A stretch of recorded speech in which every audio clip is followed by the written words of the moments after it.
Hi hello എല്ലാവർക്കും പുതിയൊരു വീഡിയോയിലേക്ക് സ്വാഗതം. നടൻ അല്ലു അർജുനെതിരെ ഒരു പോലീസ് കേസ് എടുത്തിരിക്കുകയാണ്. അതിൻ്റെ കാരണം ഒരു മരണവുമായി ബന്ധപ്പെട്ടാണ്. അപ്പം എന്ത് എന്ന് ചോദിച്ചു കഴിഞ്ഞാൽ അദ്ദേഹത്തിൻ്റെ സിനിമ പുഷ്പ 2 റിലീസായിട്ടുള്ള കാര്യം എല്ലാവർക്കും അറിയുന്ന കാര്യമാണ്. അപ്പം കഴിഞ്ഞ ദിവസം അദ്ദേഹത്തിൻ്റെ കുട്ടി ആരാധകനായിട്ടുള്ള തേജ് എന്ന് പറയുന്ന കുട്ടി, അവനെ സ്കൂളിൽ തന്നെ എല്ലാവരും വിളിക്കുന്നത് പുഷ്പ എന്നാണ്. 9 വയസ്സ് മാത്രമേ ഉള്ളൂ. ഹൈദരാബാദിലെ ദിൽസുഖ് നഗർ സ്വദേശിയാണ് അവനെന്ന് പറയുന്നത്. അപ്പോൾ അവൻ്റെ അമ്മയും അച്ഛനും അവൻ്റെ നിർബന്ധം കാരണം രാത്രിയിലെ പ്രീമിയർ ഷോ കാണാൻ വേണ്ടി 11 മണിക്ക് അവനെ ഹൈദരാബാദിലെ സന്ധ്യ തിയേറ്ററിൽ കൊണ്ടുപോവുകയാണ് ചെയ്യുന്നത്. അവിടെ പെട്ടെന്ന് സംഭവിച്ചത് എന്തെന്ന് ചോദിച്ചു കഴിഞ്ഞാൽ ഇതിൻ്റെ സംഗീത സംവിധായകനായിട്ടുള്ള ശ്രീ ദേവി പ്രസാദ് അവിടെ വരികയാണ് ചെയ്യുന്നത്. അപ്പം സ്ക്രീനിങ്ങിൻ്റെ ഭാഗമായിട്ട് അവിടെ അല്ലു അർജുനും എത്തി. സ്വാഭാവികമായിട്ടും എല്ലാവർക്കും ഊഹിക്കാൻ പറ്റുന്ന കാര്യമാണ് ഈ ആരാധക വൃന്ദം എന്ന് പറയുന്നത്. നമുക്ക് ഫാൻസ് പേജ് എന്നൊക്കെ പറയുന്ന ഒരു ഗ്രൂപ്പ് തന്നെ ഉണ്ടല്ലോ, അങ്ങനെ. അപ്പം ഇവർക്ക് സാധാരണഗതിയിൽ ഭ്രാന്താണ് ചില ടൈപ്പ് ആൾക്കാർക്ക്. അങ്ങനെ ഒരു ഗ്രൂപ്പ് ചില സ്ഥലങ്ങളിലുണ്ട്. അതിൻ്റെ ഭാഗമാണ് ഈ ഇടയ്ക്ക് തന്നെ നമുക്കറിയാവുന്നൊരു സംഭവമാണ്. അവിടെയുള്ള തന്നെ ഒരു പ്രമുഖ നടൻ്റെ സിനിമ റിലീസ് ചെയ്യാൻ താമസിച്ചതിൻ്റെ പേരിൽ തിയേറ്റർ അടക്കം വൻ നാശനഷ്ടം ഉണ്ടാക്കിയ ഒരു ഗ്രൂപ്പ് ആരാധകർ അവിടെ ഉണ്ടായിരുന്നു. അപ്പം അത് തന്നെ കണക്കിലെടുക്കുമ്പോൾ ഇദ്ദേഹത്തിനെ കാണാൻ വേണ്ടി ബഹളം നടക്കുന്നു, അത്രയധികം ആവേശം ഉണ്ടാകുന്നു, തെള്ളും തിരക്കും ഒക്കെ ആവുകയാണ് ചെയ്യുന്നത്. അവിടെ പോലീസ് അപ്പോൾ ലാത്തി വീശുകയാണ് ചെയ്യുന്നത്, ഇവരെ നിയന്ത്രിക്കാൻ പറ്റാത്ത വിധത്തിലെത്തിയ സമയത്ത്. അപ്പോൾ സ്വാഭാവികമായിട്ടും അവിടെ ജനത്തിരക്ക് അങ്ങോട്ടും ഇങ്ങോട്ടും ഓടും തള്ളുകയൊക്കെ ചെയ്യും. ഇവർ തിയേറ്ററിനകത്തേക്ക് കയറാൻ നോക്കുന്നു. അപ്പോൾ ഭയങ്കരമായിട്ട് ശ്വാസം മുട്ടി ഈ കുട്ടിയും കുട്ടിയുടെ അമ്മ തേജും കുട്ടിയുടെ അമ്മയായിട്ടുള്ള രേവതിയും ശ്വാസം മുട്ടി അവിടെ വീഴുകയാണ് ചെയ്യുന്നതെന്ന് പറയുന്നത്. പിന്നീട് അവർ ബാക്കിയുള്ള കാര്യങ്ങളെല്ലാം പോലീസ് പ്രാഥമികമായിട്ടുള്ള കാര്യങ്ങളെല്ലാം ചെയ്തതിന് ശേഷം അവരെ ഹോസ്പിറ്റലിൽ എത്തിയെങ്കിലും അമ്മ മരിക്കുകയാണ് ചെയ്തത്. ഒരു കുട്ടിയുടെ അമ്മ നഷ്ടപ്പെടുക എന്ന് പറയുന്നത് ഏറ്റവും വേദനാജനകമായിട്ടുള്ള കാര്യമാണെങ്കിൽ പോലും ആ പ്രദേശത്ത് ജീവിക്കുന്ന, ആ നാട്ടിൽ ജീവിക്കുന്ന ഒരാൾക്കാർക്ക് അല്ലെങ്കിൽ രക്ഷിതാക്കൾക്ക് അല്ലെങ്കിൽ മുതിർന്ന ആൾക്കാർക്ക് കൃത്യമായിട്ട് ഊഹിക്കാൻ പറ്റും രാത്രിയുള്ള ഷോ എത്ര പേര് കാണും. അല്ലു അർജുൻ എന്ന് പറയുന്ന നടൻ്റെ സിനിമയാണ്. അപ്പോൾ അതിൻ്റെ ഷോ ഇങ്ങനെയുള്ള കാര്യങ്ങൾക്ക് ഒരു കൊച്ചു കുട്ടി എത്തിക്കുന്ന സമയത്ത് എന്തൊക്കെ കാര്യങ്ങൾ ഉണ്ടാവാം, ഇങ്ങനെയുള്ളൊരു കാര്യം അല്ലെങ്കിൽ ഈ പറയുന്ന കണക്ക് തെക്കും തിരക്കും ഉണ്ടാകുന്ന സമയത്ത് എന്തായിരിക്കും അവസ്ഥ, ഇതൊക്കെ ഊഹിക്കാൻ പറ്റുന്നൊരു കാര്യമാണ്. അപ്പം അതുമായി ബന്ധപ്പെടുത്തി നോക്കുന്ന സമയത്ത് ഈ അല്ലു അർജുനെതിരെ കേസെടുക്കുന്ന അങ്ങോട്ട് ഒരു തരത്തിലും അങ്ങോട്ട് കണക്ട് ചെയ്യാൻ പറ്റാത്ത കാര്യമാണ്. കാരണം എന്ന് പറഞ്ഞാൽ അദ്ദേഹം ഒരു നടനാണ്, അദ്ദേഹത്തിൻ്റെ ഈ പറയുന്ന തൊഴിലാണ് അഭിനയം എന്ന് പറയുന്നത്. അപ്പോൾ ഒരു നടനെ സംബന്ധിച്ചിടത്തോളം ഒരു സിനിമ വിജയിപ്പിക്കുക എന്ന് പറയുന്നതാണ് അവരുടെ ഏറ്റവും വലിയ ചുമതല എന്ന് പറയുന്നത്. അത് ഏത് മേഖലയായാലും അതിൻ്റെ ഭാഗമായിട്ട് അവർ ചെയ്യേണ്ട ചില കാര്യങ്ങളുണ്ട്, കടമകളുണ്ട്. അപ്പോൾ സ്വാഭാവികമായിട്ടും ഈ സിനിമയിൽ അഭിനയിക്കുന്ന ആൾക്കാരെ അതേപോലെ നെഞ്ചകത്തേക്ക് കയറ്റിയിട്ട് അതൊരുമതി ഭ്രാന്താക്കണമോ അത് മറ്റൊരു ലെവലിൽ എടുക്കണമെന്ന് തീരുമാനിക്കേണ്ടത് ജനങ്ങളുടെ ഉത്തരവാദിത്തമാണ്. അതും കൂടി അവരെ ഏറ്റെടുക്കേണ്ട കാര്യമില്ലല്ലോ. അങ്ങനെയാണെന്നുണ്ടെങ്കിൽ അവിടെ മരണപ്പെട്ട ഈ ഓരോ ആൾക്കാരെ ഇപ്പം പറയുന്ന രേവതി എന്ന് പറയുന്ന സ്ത്രീ മരണപ്പെട്ടു. അപ്പോൾ അവർ മരിച്ചതിൻ്റെ പേരിൽ അത് അല്ലു അർജുൻ അവിടെ വന്നതുകൊണ്ടാണെന്നുള്ള രീതിക്ക് ഈ പറയുന്ന അദ്ദേഹം അത് കൊലക്കുറ്റത്തിൻ്റെ അല്ലെങ്കിൽ അതിനൊരു കാരണമായി തീർന്നുകൊണ്ട് പോലീസ് കേസ് എടുക്കുന്ന സമയത്ത് ചില ആൾക്കാരെങ്കിലും വന്ന് കമൻ്റ് ഇട്ടൊരു കാര്യമുണ്ട്. റോഡിൽ നിരവധിയായിട്ടുള്ള ഈ പറയുന്ന മരണങ്ങൾ, ആക്സിഡൻറ്റുകളൊക്കെ സംഭവിക്കുന്നുണ്ട്. അപ്പോൾ അതിന് പൊതുമരാമത്ത് മന്ത്രിയുടെ പേരിലല്ലല്ലോ ഇവിടെ കേസ് എടുത്തുകൊണ്ടിരിക്കുന്നതെന്ന് ആലോചിക്കുന്ന സമയത്ത് ഒരു കണക്ഷനുണ്ട്. ശരിക്കും പറഞ്ഞു കഴിഞ്ഞാൽ ശരിയാണ്. കാരണം ഇത്രയും കാര്യം മാത്രം ചിന്തിച്ചാൽ മതി. അയാളെന്ന് പറയുമ്പോഴത്തേക്ക് ഈ പറയുന്ന അല്ലു അർജുൻ എന്ന് പറയുമ്പോൾ ഒരുപാടധികം ആൾക്കാർ നമുക്കറിയാം. കേരളത്തിൽ തന്നെ അത്രയധികം ഫാൻസ് പേജുള്ള ആളാണ് അല്ലു അർജുനെ പോലൊരു നടൻ എന്ന് പറയുന്നത്. അപ്പോൾ അദ്ദേഹത്തിൻ്റെ സിനിമ കാണാൻ പോകുന്ന സമയത്ത് ആദ്യത്തെ ഷോ അല്ലെങ്കിൽ തുടങ്ങുന്ന ടൈം അതൊന്ന് റിലീസ് ആവുന്ന ആ ഒരു ആദ്യ ആഴ്ചകളിലൊക്കെ എന്ന് പറയുന്നത്, ആദ്യ ആഴ്ചയിൽ തന്നെ അപ്പുറത്തോട്ടായാലും ഭയങ്കരമായിട്ടുള്ള തിരക്കാണെന്നുള്ള കാര്യം നമുക്കറിയാം. പക്ഷെ ഒരു 9 വയസ്സുള്ള കുട്ടിയുടെ ഈ പറയുന്ന വല്ലാത്ത നിർബന്ധത്തിന് വേണ്ടി വഴങ്ങിക്കൊണ്ട് ആ കുട്ടിയെ രാത്രിയിലും മറ്റ് സിനിമ കാണാൻ ഈ സിറ്റുവേഷൻ നമ്മുടെ നാട് പോലല്ല അതെന്ന് പറയുന്നത്. അവർക്ക് ഊഹിക്കാൻ പറ്റുമല്ലോ അവരുടെ നാടിൻ്റെ സിറ്റുവേഷൻ എന്താണ്, അവിടെ എന്താണ് സംഭവിച്ചുകൊണ്ടിരിക്കുന്നതെന്നൊക്കെ. ആ സമയത്ത് കൊണ്ടുപോകുന്ന മാതാപിതാക്കൾ വേണം പറയാൻ. അതിൽ തന്നെ മാതാവ് നഷ്ടപ്പെടുകയാണ് ചെയ്യുന്നത്. അത് നേരത്തെ പറഞ്ഞതുപോലെ ഏറ്റവും ദുഃഖമുള്ളൊരു കാര്യമാണ്. പക്ഷെ അതിൻ്റെ പേരിൽ അല്ലു അർജുൻ എന്ന് പറയുന്ന ആ സിനിമയിൽ അഭിനയിച്ച ഒരു നടൻ്റെ പേരിലൊക്കെ കേസെടുക്കുക എന്ന് പറഞ്ഞു കഴിഞ്ഞാൽ അത് മാത്രമാണ് മനസ്സിലാവാത്തത്. അദ്ദേഹം അവിടെ എത്തേണ്ടത് അദ്ദേഹത്തിൻ്റെ തൊഴിലിൻ്റെ ഭാഗമാണെന്ന് കൃത്യമായിട്ട് നമുക്കൊക്കെ ഊഹിക്കാൻ പറ്റുന്നൊരു കാര്യമാണ്. എവിടെയൊക്കെ ഇത്രയൊക്കെ നടക്കുന്നത്. ഈ ഇടയ്ക്ക് നമുക്കറിയാം സൂര്യ കൊച്ചിയിലെത്തിയിട്ടുണ്ടായിരുന്നു. ആ സമയത്ത് ഇതുപോലെ വലിയ ഉന്തും തെള്ളും ഒക്കെ ഈ പറഞ്ഞ കൊച്ചി ലുലു മോളിൽ നടന്നു. പോലീസ് തന്നെ പറഞ്ഞിട്ടുണ്ടായിരുന്നു ബാക്കി കാര്യങ്ങൾ വല്ലതും ആയി കഴിഞ്ഞാൽ അങ്ങനെ ഉത്തരവാദിത്തത്തിൻ്റെ കാര്യമൊക്കെ അവരും പറ്റാത്ത രീതിയിലേക്ക് പോയിട്ടുണ്ടായിരുന്നു. അപ്പം ഇതിനൊക്കെ ശരിക്കും പറയാനുള്ളത് ഈ ഭ്രാന്ത് പിടിച്ചിട്ടുള്ള ഈ എന്ന് പറയുന്നത് നടന്മാരോട് അല്ലെങ്കിൽ നടിമാരോട് കാണിക്കുന്ന ഒരു വിധേയത്വം ഉണ്ടല്ലോ, അത് കാണിക്കുന്ന ഭ്രാന്തമായിട്ടുള്ള ആവേശത്തെയാണ് ചോദ്യം ചെയ്തിട്ടുള്ളത്. അല്ലെങ്കിൽ അതാണ് വിലക്കേണ്ടതെന്ന് പറയുന്നത്. കാരണം അവർ വെറും സിനിമയിൽ അഭിനയിക്കുന്ന, അവർക്ക് കൊടുക്കുന്ന കഥാപാത്രങ്ങളെ എന്തൊക്കെയോ വെച്ചുകൊണ്ട് ചെയ്യുന്ന ആൾക്കാർ മാത്രമാണ്. അതൊറ്റ നമുക്ക് തന്നെ അറിയാവുന്നതാണ്.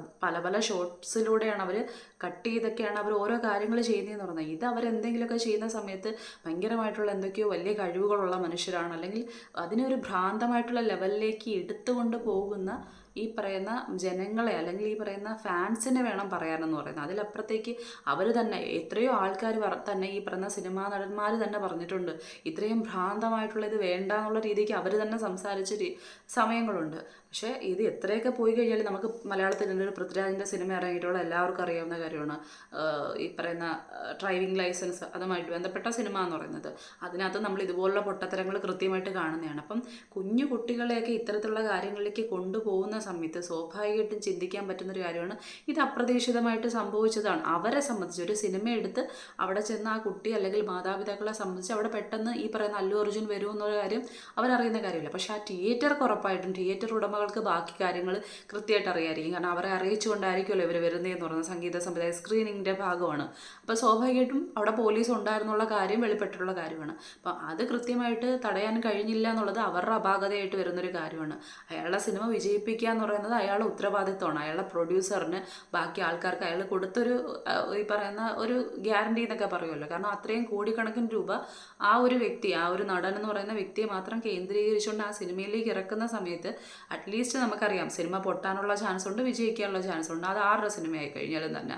അപ്പോൾ സ്വാഭാവികമായിട്ടും ഈ പറയുന്ന കണക്ക് ഒന്നുമില്ലെങ്കിലും ഏതൊരു നടനും ആഗ്രഹിക്കുന്നത് തങ്ങളെ വിശ്വസിച്ച് ഒരു പ്രൊഡ്യൂസർ എന്തെങ്കിലും പൈസകൾ മുടക്കുന്ന സമയത്ത് ആ സിനിമ അത്രയും നല്ല രീതിക്ക് ചെയ്തിട്ട് അതിൻ്റെ ഈ പറയുന്ന വലിയ രീതിക്ക് ലാഭം ഉണ്ടായില്ലെങ്കിൽ പോലും ആ പ്രൊഡ്യൂസർ മുടക്കി ആ പൈസയെങ്കിലും തിരിച്ചു കൊടുക്കുന്ന വിധത്തിലേക്ക് കളക്ഷൻ ഉണ്ടാക്കിയെടുക്കാനാണ് ഓരോ ആക്ടേഴ്സും, അത് ആരായാൽ പോലും ചെറുത് തൊട്ട് വലുത് വരെയുള്ള ഓരോ ആക്ടേഴ്സും ശ്രമിക്കുന്നതെന്നാണ് മനുഷ്യത്വമുള്ള അല്ലെങ്കിൽ ഈ പറയുന്ന തങ്ങൾ ചെയ്യുന്ന ജോലിയോട് എന്തെങ്കിലും ഒരു കൂറുള്ള ആൾക്കാർ അത്തരത്തിലായിരിക്കും ചിന്തിക്കുന്നതെന്ന് പറയുന്നത്. അപ്പോൾ സ്വാഭാവികമായിട്ടും അല്ലു അർജുൻ എന്ന് പറയുന്ന ഒരു വ്യക്തിയെ സംബന്ധിച്ചുള്ളത് നമുക്കറിയാം ആൾക്കാർക്ക് ഭ്രാന്തമായിട്ടുള്ള ഇഷ്ടമുള്ള ഒരു ആക്ടർ ആണ് അദ്ദേഹം എന്ന് പറയുന്നത്. അത് ഭാഷകൾക്ക് അതീതമായിട്ട് നിൽക്കുന്നതാണെന്ന് നമുക്കറിയുന്ന ഒരു കാര്യമാണ്. അപ്പോൾ സ്വാഭാവികമായിട്ടും ഈ പറയുന്ന വന്ന അല്ലെങ്കിൽ സ്ക്രീനിങ്ങുമായിട്ട് ബന്ധപ്പെട്ട് വന്ന ആ സന്ധ്യ എന്ന് പറയുന്ന ഹൈദരാബാദിലെ തിയേറ്റർ ഉടമകൾ അല്ലെങ്കിൽ അവരെടുക്കേണ്ട കുറച്ചധികം കാര്യങ്ങളുണ്ട്, പോലീസ് ബാക്കി കാര്യങ്ങൾ. അപ്പം അവർക്കതിന് കഴിയാതിരുന്നിട്ട് അയാളുടെ പ്രവൃത്തി ജോലിയുമായി ബന്ധപ്പെട്ട് അയാളുടെ അഭിനയം എന്ന് പറയുന്നത് അദ്ദേഹത്തിൻ്റെ കരിയറാണ്, അദ്ദേഹത്തിൻ്റെ ജോലിയാണ്, പ്രൊഫഷനാണ്. അതുമായി ബന്ധപ്പെട്ട് അതിനെല്ലാം പോയേ പറ്റൂ. അതല്ലാതെ സെലിബ്രിറ്റി ആയതുകൊണ്ട് തന്നെ അതിൻ്റെ പേരിൽ മാത്രം ഇവർക്കൊക്കെ നിഷേധിക്കപ്പെടുന്ന ചില അവകാശങ്ങളുണ്ട്. വെളിയിലേക്ക് ഇറങ്ങാൻ പറ്റുന്നില്ല, അല്ലെങ്കിൽ ഒരു പൊതുനിരത്തിലേക്ക് മക്കളോടൊപ്പം അല്ലെങ്കിൽ ഭാര്യയോടൊപ്പം ഒന്നും പോകാൻ കഴിയുന്നില്ല, ഏതെങ്കിലും ഹോട്ടലിൽ കയറി ഫുഡ് കഴിക്കാൻ പറ്റുന്നില്ല, ഏതെങ്കിലും പൊതു സ്ഥലത്തേക്ക് ഇറങ്ങുന്ന സമയത്ത് ഈ ഓടിക്കൂടിക്കൊണ്ട് വരുന്ന എല്ലാവർക്കും വേണ്ടിയിട്ട് ഫോട്ടോയ്ക്ക് പോസ് ചെയ്യുക, അവരുടെ എന്തെങ്കിലും തിക്കിലും തിരക്കിലും വിട്ട് ചിലപ്പോൾ അവർക്ക് ബന്ധുക്കളും അങ്ങനെയുള്ള ആൾക്കാർ മരണപ്പെടുന്ന സാഹചര്യങ്ങളിലായിരിക്കും അവർ ചിലപ്പോൾ യാത്ര ചെയ്യുന്നത്. ആ സാഹചര്യത്തിൽ പോലും ഏതെങ്കിലും ഒരു ആൾക്കാർ ഫാൻസ് ഇങ്ങനെ ഓടിക്കൂടുന്ന സമയത്ത് അവരുടെ മാനസികാവസ്ഥ വേറൊരു ലെവലാണ്. പക്ഷെ അവർ സെലിബ്രിറ്റി മോഡിൽ നിൽക്കുന്നതാണ്. അതുകൊണ്ട് തന്നെ അവർ മനുഷ്യരാണെന്നുള്ള കാര്യം മനസ്സിലാക്കണം. അപ്പോൾ സ്വാഭാവികമായിട്ടും ആ സമയത്ത് അവരുടെ ഫ്രസ്ട്രേഷൻ, ഒരാൾ മരണപ്പെട്ട് അതുമായി ബന്ധപ്പെട്ട് പോവുകയാണെങ്കിൽ ആ ഫ്രസ്ട്രേഷൻ, ഇപ്പം ഞാൻ ഫോട്ടോ എടുക്കുന്നില്ല എന്നോ മറ്റോ പറഞ്ഞു കഴിഞ്ഞാൽ പിന്നെ അവിടെ നടക്കുന്നതെന്ന് പറയുന്നത് അയാളുടെ ഈ പറഞ്ഞ പച്ചയ്ക്ക് കത്തിക്കൽ പരിപാടിയാണ് നടക്കുന്നതെന്ന് പറയുന്നത്. അവൻ ജാടക്കാരനായിപ്പോയി, അതങ്ങനെ അത്തരത്തിലുള്ള പിന്നെ നെഗറ്റീവ്സ് മാത്രമായിട്ട് ഉണ്ടായിക്കൊണ്ടിരിക്കും. അതുകൊണ്ട് തന്നെ സെലിബ്രിറ്റി മോഡിൽ നിൽക്കുന്ന ആൾക്കാർ സത്യത്തിൽ അനുഭവിക്കുന്ന കുറച്ചധികം നെഗറ്റീവ് വേർഷൻ ശരിക്കും പറഞ്ഞു കഴിഞ്ഞാലുണ്ട്. പോസിറ്റീവായിട്ടുള്ള കുറേ കാര്യങ്ങൾ അവർക്ക് കിട്ടുന്നുണ്ടെങ്കിലും അതിൻ്റെ അപ്പുറം അവരുടെ ജീവിതത്തിൻ്റേതായിട്ടുള്ള ചില വശങ്ങളെ അവർക്ക് സത്യം പറഞ്ഞു കഴിഞ്ഞാൽ മാറ്റി വെക്കേണ്ടി വരുവാണ്. അപ്പോൾ അതൊക്കെ വെച്ച് നോക്കുമ്പോൾ അങ്ങനെയുള്ള സ്വാതന്ത്ര്യ നിഷേധങ്ങളെയൊക്കെ വെച്ച് നോക്കുന്ന സമയത്ത് ഈ ഒരു കേസ് പോലെ നമുക്ക് ആലോചിക്കുന്ന സമയത്ത് ശരിക്കും പറഞ്ഞു കഴിഞ്ഞാൽ അത്ഭുതപ്പെടുത്തുന്ന ഒന്നാണ്. നേരത്തെ പറഞ്ഞ കണക്ക് അവിടെ ഒരു മരണം സംഭവിച്ചത് ആ ഒരു വ്യക്തിയെ കണ്ടതിൻ്റെ പേരിലാണ്. അയാൾക്ക് വെളിയിൽ ഇറങ്ങണ്ടേ, അയാളൊരു മനുഷ്യനല്ലേ, അയാളുടെ പ്രൊഫഷൻ്റെ ഭാഗമാണ് സിനിമ എന്ന് പറയുന്നത്, അഭിനയം എന്ന് പറയുന്നത്. അപ്പം അതിൻ്റെ പ്രൊമോഷൻ ഉണ്ടാകും, സ്ക്രീനിങ് ഉണ്ടാവും, ബാക്കി കാര്യങ്ങളൊക്കെ ഉണ്ടാവും. അതിന് അയാൾ ഇറങ്ങിയേ പറ്റൂ, മറ്റൊരാൾ ഇറങ്ങിയിട്ട് കാര്യമില്ല.